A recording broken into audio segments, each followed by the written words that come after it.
fabulous image we have here to my right is an image of what initially appears like a patrician, noble Venetian woman in the late 1580s.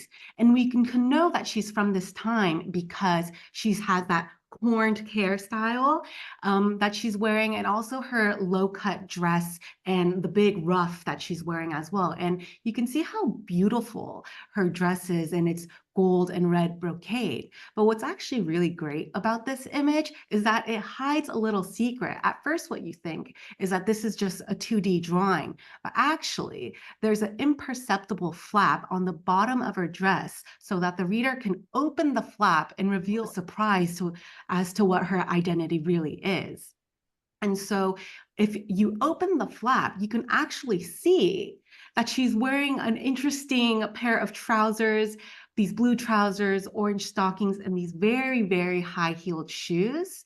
And this actually reveals her identity as a courtesan or a sex worker who's working in Venice during the late 16th century.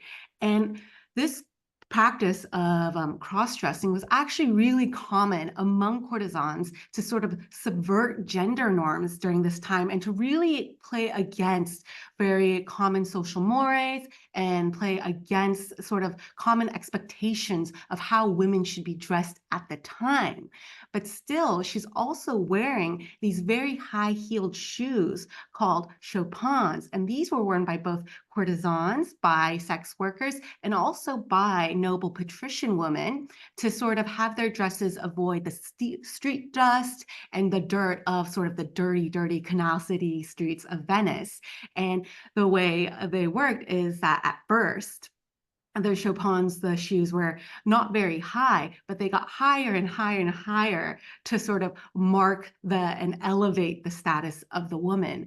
So what we have here is an image that really sort of subverts expectations and plays with the notion of identity and gender during this time, during the late 16th century in Venice.